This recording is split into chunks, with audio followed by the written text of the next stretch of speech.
bashyitsi bahire murakoze cyane kwitabira ubutumire bwacu. Ino ni ATV cyangwa se televiziyo igamije gusakaza amakuru ku buhinzi n'ubworozi ariko bugamije amasoko amafaranga. Muri hano mwimurika bikorwa nagira ngo mutangire mwibwira abadukurikiye bamenye Cord Aid ni bantu ki ni iki bazanye mu iterambere ry'ubworozi mu Rwanda. Murakoze, nitwa Birasa Patrick, ndi umuyobozi wa Cord Aid. Ni ikigo cyahinduye amazina muri 2021 mbere cyitwa Eco Corporation, cyagize n'ikindi kigo cyitwa Eco Terafina, ariko dufite uburambe bw'imyaka irenga 50 hano mu Rwanda mu bintu bya value chain. Nkaba rero ndi kumwe na mugenzi wanjye nawe yabibwira hanyuma tukabwira mu buryo burambuye ibyo dukora.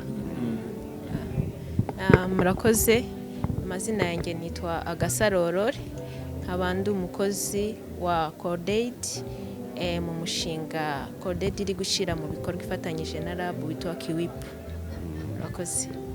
Murakoze cyane. Wenda twumvise Cord Aid ariko mu bundi busobanuro bugufi ya Cord Aid nihe mishinga mukunze gutera inkunga, harimo ubuhe bworozi mu bugarukeho muri makeya twumva. We natangira mu buryo buri bunini, dukora ubuhinzi n'ubworozi. Dufite rero imishinga igera kuri 7 ubu turimo gukora, hari niyo dukorana na guverinoma y'u Rwanda.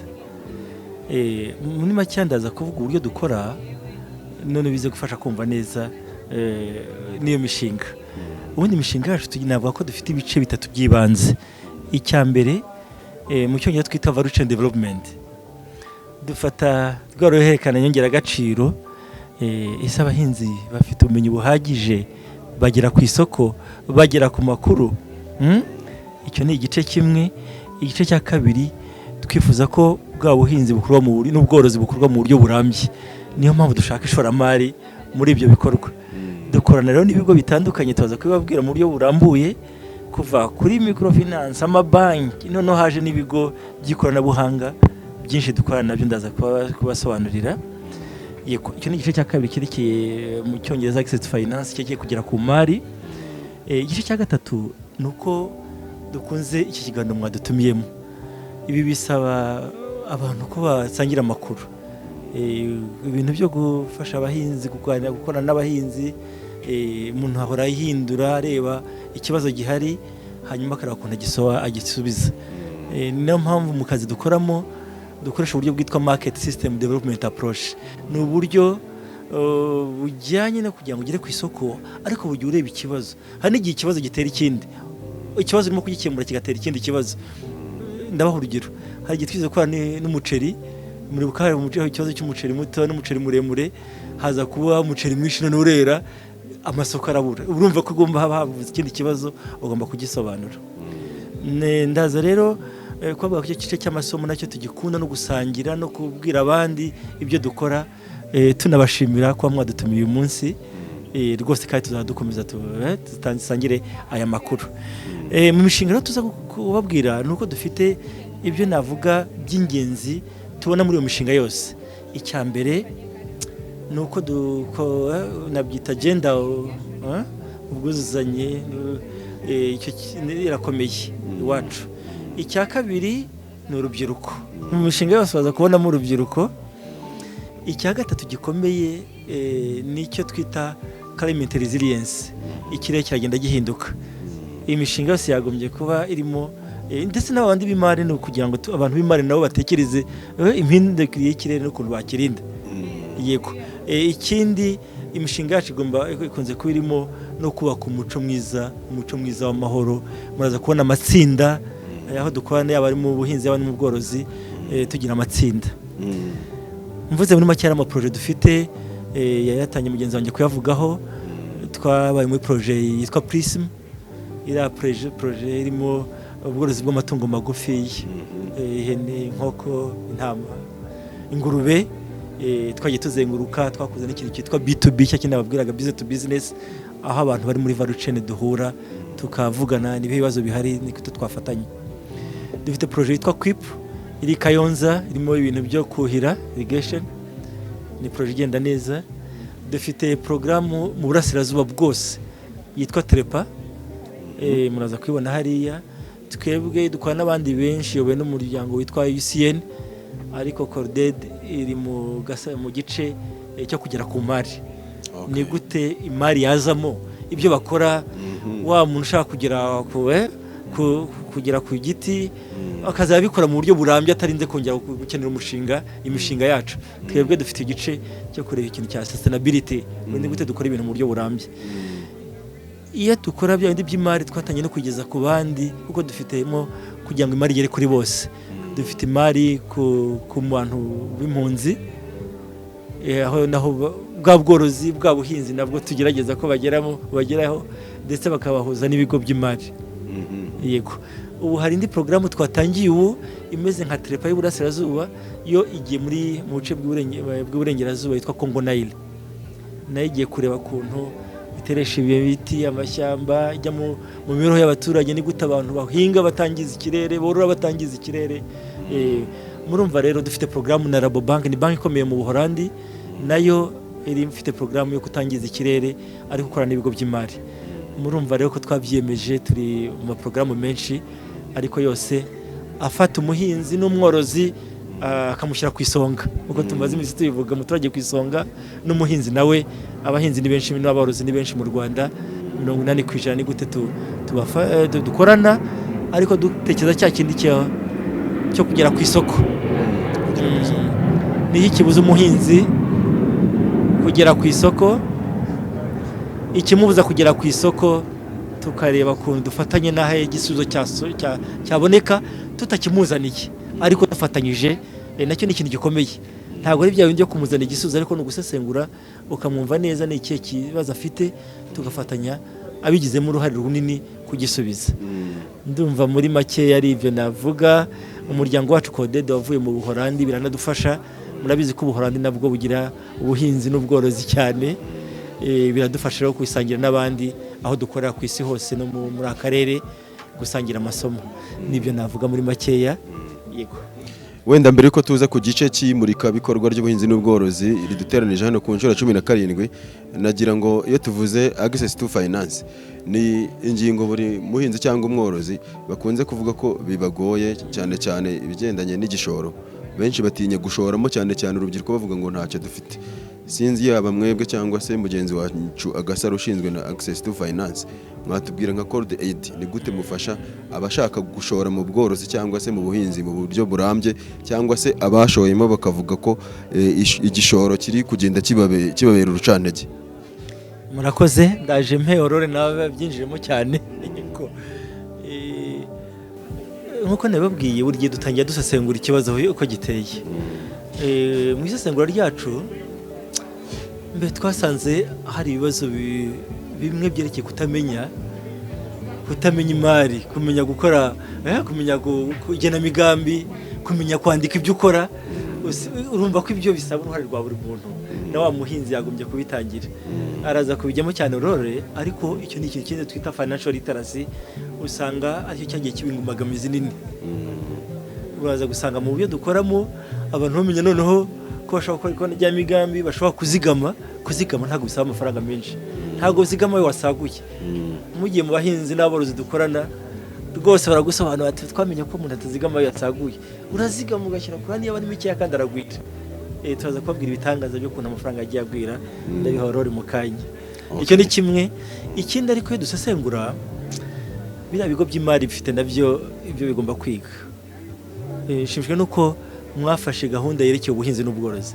Biriya bigo ibyinshi bikorana bifite abafinansiye, nanjye nizo imari imbere. Hari igihe bikora imari ariko bitazi ubuhinzi dukora. Wabaza atari ko umuceri ujyamo iki cyangwa udahapfunganite, usaba imbuto zingana zite, abenshi ntiyakubwira. Rero kumuzanira umushinga atawumva, rimwe na rimwe hari igihe twabakorereye uburyo bumva neza mu buryo bworoshye bwa buhinzi n'ubworozi. Ntabwo ari ubuhinzi gusa, n'ubworozi. Inkoko itera amagi n'inkoko izatanga inyama ntabwo burya bimeze kimwe. Bisaba kuyumva ukanayisesengura, ukamenya umushinga nashora amangahe azamangahe.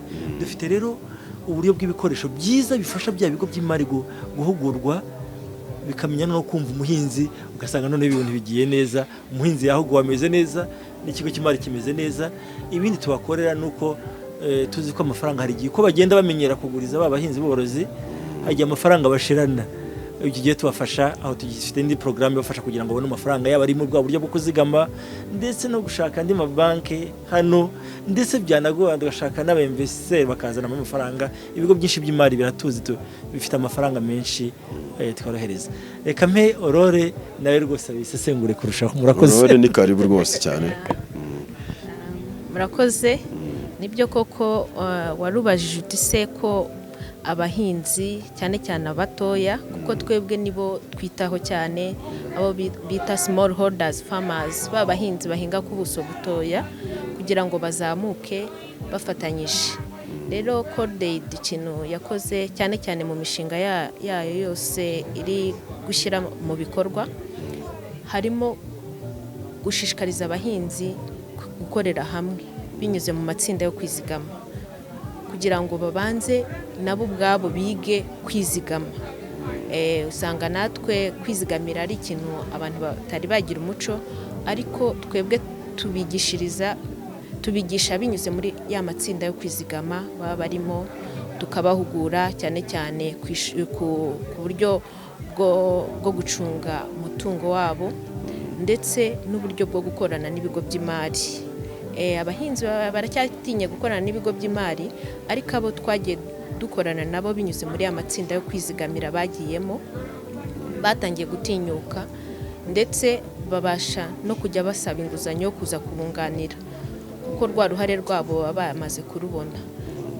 Urugero ni nk'amatsinda yabashije kwishyira hamwe, abasha cyane cyane mu gice cy'uburasirazuba mu karere ka Kayonza, umushinga Cordaid igize gushyira mu bikorwa witwaga Starlit, babasha kwishakira uburyo bwo kuhira kandi bakoresheje imirasire y'izuba, kuko urumva turi kuri cya gice cyo kugira ngo turengere ibidukikije, twarangiza tukanabafasha kugira ngo babashe guhangana n'imihindagurikire y'ikirere binyuze muri ya matsinda baba bari gukoreramo, bakizigama. Ndetse n'ibigo by'imari, bya bigo by'imari twabahuje nabyo bikaza bikabunganira, kuko ubushobozi ntabwo baba babufite buhagije, ariko iyo babashe kwizigama ikigo cy'imari kikaza kikabunganira, babasha kubona amafaranga ahagije kugira ngo bashore, bagure nk'iyo mashini ibafasha kuhira, kugira ngo bajye bahinga igihe cyose n'umusaruro ukiyongera, kugira ngo bagere ku masoko bafite umusaruro mwiza.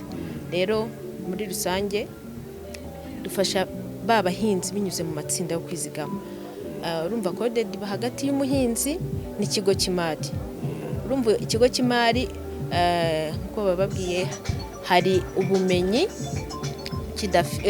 ubumenyi nabo abakozi b'ikigo cy'imari bakeneye, kugira ngo babashe kumenya yuko umuhinzi agomba, igihe niba umuhinzi afashe inguzanyo, ese ibigo by'imari nabyo byatinyaga gutanga inguzanyo mu buhinzi, ariko ubufatanye na Cordaid babafashije kubona porogaramu yitwa ACAT n'indi yitwa LCAT iyo mu buhinzi n'ubworozi, kugira ngo babashe kujya bagenzura ya mishinga y'ubuhinzi, bamenye ese umushinga uzunguka, ese umushinga koko birakwiye ko ushorwamo amafaranga.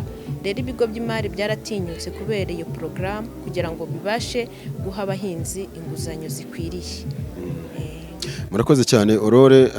Wavuze ku kintu cyo gutinya ku mpande zombi, ariko ni byiza ko twumvise ko ibigo by'imari byo byatinyutse, byajyaga bitinya kuguriza abahinzi, byumva ko bizagira icyuho cyangwa se igihombo mu mafaranga, ariko babahinzi noneho bagitinya. Mukora iki mu kubatinyura kugira ngo nabo bumve ko kugana ibigo by'imari atari ibintu biteye ubwoba?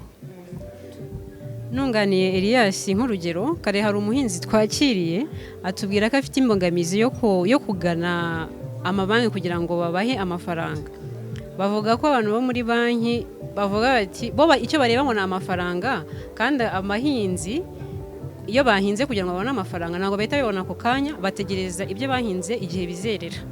Icyo gihe rero baravuga bati gukorana n'amabanki ni ikibazo, ngo ahubwo se ngo nta kuntu mwadushakira abandi bantu dukorana baduha amafaranga mu buryo bworoshye, kubera ko banki zibagora. urakoze. Wenda reka ngira icyo mvugaho hanyuma mpe n'umuyobozi agira icyo avugaho. Icyo navugaho ni uko buriya ibigo by'imari byo urumva hari igihe baguha amafaranga wowe, kuko ubuhinzi bugira igihe urindira ko umusaruro uboneka, kandi ikigo cy'imari cyo kiba gishaka ko wishyura buri kwezi. Gusa hari ibigo by'imari iciriritse byamenye yuko no mu buhinzi hakorwamo ishoramari, kandi akaba atari ubucuruzi wenda ngo umuhinzi arahita yunguka.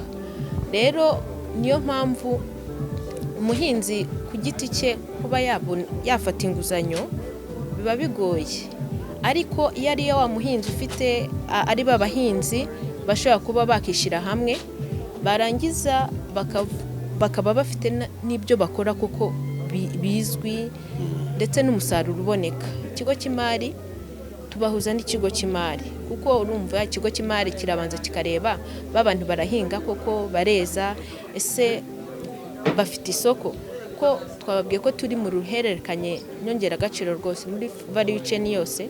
Hari igihe tugira n'uruhare cyane cyane kugira ngo dufashe babahinzi babashe kubona amasezerano n'umuguzi. Rero ikigo cy'imari iyo kije kikabona wa muhinzi koko arahinga kandi afite isoko ryizewe, kigatinyuka, kuko ikintu mu ikigo cy'imari gitinya kuba cyaha umuhinzi inguzanyo nuko bavuga se nituyamuha akagenda agahinga ntazabona isoko. Ikindi dusigaye dukorana n'ibigo by'ubwishingizi kugira ngo koko bwa bwoba bugende bushira, kuko niba ikigo cy'imari kije kigasanga umuhinzi afite isoko, kigasanga hari ubwishingizi, umuhinzi yafashe ubwishingizi, nta kabuza bazamuha yanguzanya. Sinzi niba nasobanukiwe neza uko gutinya k'umuhinzi ko kuva he, mukavugaho gatoya twumva. Nanjye ndagira icyo nshaka kongeraho. Ikibazo cyawe ni cyiza kandi gifite ishingiro, koko ntago ibigo by'imari namwe murabibona koko harimo bitumva ubuhinzi n'ubworozi. Urwo rugero rw'uwo muhinzi rwari byerekana ko hari aho ajya ntibamwakire kubera ko batumva neza ibyo bakora. Ni cya kindi kimwe na Aurore yakivuzeho, guhugura bya bigo by'imari bikumva ubuhinzi, ariko ntabwo ari uguhugura gusa, birasaba icyo navuga modele, icyo navuga uburyo bundi. Ngiye kubaha urugero yabahaye bwa mbere, umuhinzi ufite isoko rizwa agahinga ari afite isoko nzajyana bimeze gutya ingana gutya, uwo muhinzi urumva ko ruta wa wundi utafite isoko. Ikigo cy'imari urumva ko kizitabira wa wundi ufite isoko. Icyo ni kimwe, ariko hari izindi modeli nziza ngiye kubabwira. Nk'ubu tuzi ko hari ibintu bita warantaje cyangwa ya house receipt. Reba umuhinzi yegeje umuceri, reka tuvuge, cyangwa ibigori 100, niko utiyoje 100 yakaba yabura amafaranga, kuki ibyo 100 utabireba byibura ukamuha amafaranga n'ibiro 60, aya ibyo 40 ukavuga uti bizamunga cyangwa bizagira ikindi kibazo. Aho rero mbabwira ko dukora bya bigo by'imari, hari n'uburyo bwo kubifasha kugira ngo bigire uburyo bwo kuguriza bundi bujyanye n'abahinzi. Hari bya warehouse nababwiye, hari indi programme dufite nziza y'ibikoresho. Abantu basanzwe bajya muri banki bakabona imodoka ikaba ingwate, ibyo bita leasing. Kuki umuhinzi batabona tractor nka leasing, iyo cya gikoresho kikaba ingwate? Nabyo twakoze muri bya bikoresho ababwiraga byo kuhira. Urumva ko bisaba modeli n'ibigo by'imari bikavuga ko bya bintu burya byashoboka. Wa muhinzi yagira amakuru, kandi amakuru adufasha no kuryo twamuguriza bikagira icyo bigeraho. Hari ikintu yavuze cy'amatsinda, nacyo kiragambiriwe. Reba abahinzi babanye imyaka yose, bazi uhinga neza, uhingira ku gihe, uweza, ubazi w'umunebwe. Iyo bashyize hamwe mu matsinda, iyo bari hamwe muri ya matsinda, akenshi barizerana bakavuga ati humura, twebwe turiyizi, dusanzwe duhinga, tuzakwishyura kandi bizagenda neza. Amatsinda niyo mpamvu yatinzeho, ariko siyo gusa, ishobora kuba koperative, ishobora kuba umuntu ku giti cye. Aho rero navuga ku buryo bwerekeye ingwate zishobora kugira uburyo butandukanye, ariko cyane cyane bisaba cya kigo cy'imari cyumva abahinzi. cyumva aborozi. Ikindi uko bya bigo by'imari dufatanya kumenya ibyo nakwita imbogamizi, risque mu cyongereza, mu gifaransa, izo ni imbogamizi zazamo bakabimenya hakiri kare, kuko kuguriza ubuhinzi n'ubworozi nyine bisaba kuba witeguye, ntabwo rupfa kuzamo. Murabyumva abantu. Yego, ubwo umuhinzi rero hari icyo tutavuze cyane ngo tugitsindagire, nuko ku ruhare rw'imari ni byiza ibigo by'imari bije, ariko n'umuhinzi mu ruhare rw'ubuhinzi naho bimeze neza. Mu maporogaramu yacu yose harimo icyo twita farming as a business, guhinga nk'ubucuruzi, kuko hari igihe bamwe bahinga rwose ukabona hatarimo ibintu byo kuba umunyamwuga. Ikindi dufatanya n'abahinzi n'aborozi ni uburyo guteza imbere uburyo dukora. Birababaje kuba mu muceri uko twabibonaga turi abana bahura n'akabando, umuceri ugatakira mu bihuru, n'ubu ariko bikimeze, ariko hari uburyo twafatanya n'abakora ibikoresho. Hano nababonyemo hari uko twafatanya n'ibigo by'imari bigatanga inguzanyo, hanyuma bakaba babona igikoresho nyacyo kiramba. Kuki twakunze kuvuga ibigo by'imari? Nuko twabonye ko modeli yo guha umuntu akenshi ntabwo iramba. Dufite amakoperative yagiye abona ibintu byose, ugasanga biri aho biricaye, ariko wa muntu wigereye ku kintu yakivunikiye yazigamye akakigeraho, usanga bigira icyo bitanga. Ku cyanyuma nsize ikibazo cya Elias cyerekeye ibigo by'imari dukorana, biba byarahindutse n'inguzanyo ntabwo ari za nguzanyo bishyura buri kwezi. Turaza kubaha urugero muzanabisure n'aha birimo bimwe. Biba byarahinduye uburyo bw'imikorere, ku buryo nimba ari inguzanyo y'ibigori mu burasirazuba ntabwo bihuye n'inguzanyo y'ibigori byo mu majyaruguru. Ibyaruguru bifata igihe kirekire kubera ko hakonje, ubwo bagira amezi 7 ukazishyura wejeje. Mu burasirazuba amezi 5. Urumva ko ubutangiye kumenya abahinzi unakora mu buryo bujyanye n'abahinzi. Murumva ko ari byinshi, ariko muri make n'ibyo. Murakoze cyane. Namwe tugiye kugaruka ku nsanganyamatsiko y'imurikabikorwa ry'ubuhinzi n'ubworozi ku nshuro 17. N'impamvu muri hano birumvikana mwaje guteza imbere uno mwuga w'ubuhinzi n'ubworozi. Twakwibaza ngo nka Code 8 nubwa kangahe mwitabiriye rino murikabikorwa, noneho ni iki mwumva muje gufasha abahinzi n'aborozi kugumya kunononsora umwuga? Barize rimwe muhite mubisubiriza rimwe. Nongereyo kuri ibyo, ese umuntu abasuye kuri stand yanyu hano muri iri murikabikorwa niki yahasanga cyangwa niki yabasangana? Murakoze. Iwacu navuze ndeba dufite ibikombe byinshi by'uko twagiye tuza mu murikagurisha. Ndumva nta na rimwe twigeze dusiba muri imyaka 17 aho twari turi. Ntabwo twiye dusiba, kandi tuza tubyishimiye, kuko nkuko nabibabwiye uburyo dukora n'uburyo nabivuze mu cyongereza ngo market system development. Isoko rihora rihinduka, wowe dushya. Naza mvugana na mugenzi wanjye, reka tureba ayo masosiyete afite ibikoresho byuhira, hariyo iyo duhuza abahinzi n'abatanga serivisi nziza, ibi byose biradufasha. Hari innovation twazanye cyane, icyo tuzanye umwaka gikomeye n'aya maporogaramu arimo n'imihindagurikire y'ikirere.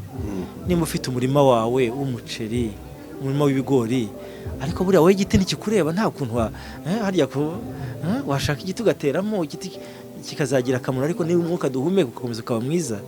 Ibigo by'imari nimba ukiguriza ibikoresho byanjye aho abantu inguzanyo bagiye kwangiza ikirere, urumva utagomba guhinduka, urumva nawe utagomba gufasha ahubwo kugira ngo turimo kubona moto z'amashanyarazi. Ese we ntiwatangira gukora n'amategeko atuma imihindagurikire tureba twese tuyirwanya? Urumva icyo ni cyashya twazanye muri uyu mwaka. Ariko ibindi bikomeza byiza nuko urubyiruko ari kwisonga. Birababaza, dufite porogaramu nshyashya y'ubuhinzi bw'ikawa. Birababaje batubwira ngo ikawa zacu zirashaje, ariko n'abazikoramo barashaje.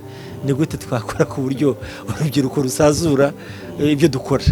Ariko birasaba nyine ni ya market, ntabwo byoroshye, bisaba nyine kubyiga udahutaje umuntu ariko ukamukorera neza. Ikindi tuzanye cyiza nyine ni gute muri rwa ruhererekane y'agaciro abamama abakobwa bakomeza kwibonamo. Ngiye kubaha urugero rumwe mubona muri abanyamakuru b'ubuhinzi. Iyo tugiye gusura buriya buhinzi, usanga abamama hafi ya bose bari mu mirima, ariko muzamundebera amaliste ya koperative usanga abagabo babo aribo banditse nk'abo aribo banyamuryango ba koperative henshi. Ni gute ubijyanisha ba mama nabo bakagira mu mahugurwa? Kuki kwa kugosora navuga kuki abamama aribo bagomba gukora gukosora kenshi nta nubwo bahembwa ya mirimo bakora badahembwa, kuki iyo mirimo n'abandi batayigiramo hajemo akamashini. Ibi byose nibyo ugenda usesengura ukareba ukuntu ubuzima bwaba bwiza umunsi ku munsi. Ndetse n'ibindi bigo by'imari birimo kuza. Akandi gashya kanyuma nazanyemo ntabwo twagatinzeho, ni uburyo ikoranabuhanga ririmo guhindura ibintu. Ndabyuka mu myaka 20 maze mu mari iciriritse, umuhinzi yafataga udufaranga twakazagenda akazatugera mu birometero hafi 10 ubyo twabonye Mirenge Sako. Ariko ubu noneho haje n'uburyo bw'ikoranabuhanga ushobora kohereza amafaranga uri wawe.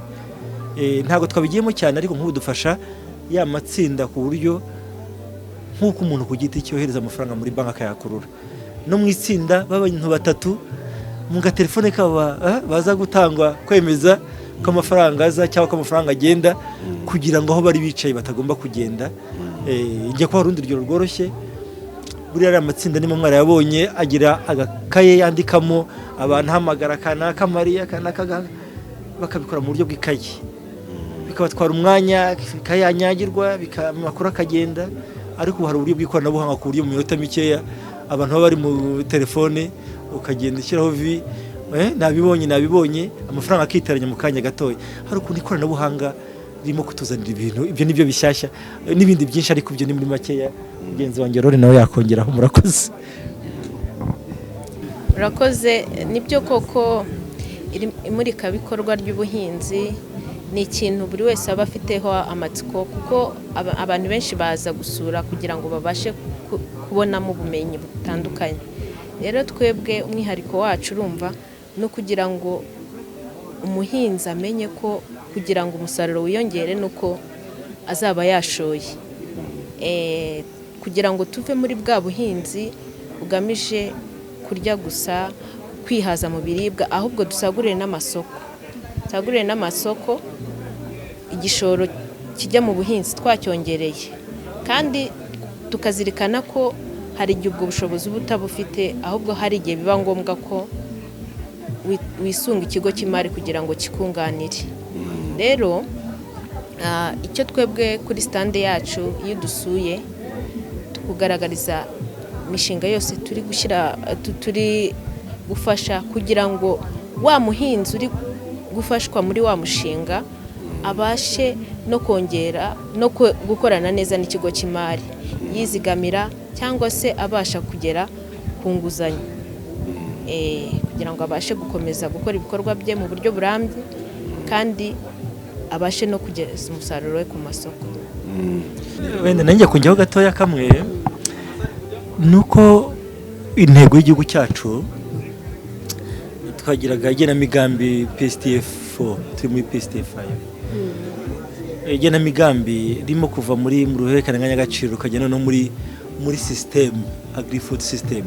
Ni nko guhindura, muraza kumfasha mu ijambo ryiza, nimba hari igikorwa cyiza mbona buri gihe numva rwose yo naje hano nishimira, ni bwa bufatanye bw'abantu batandukanye.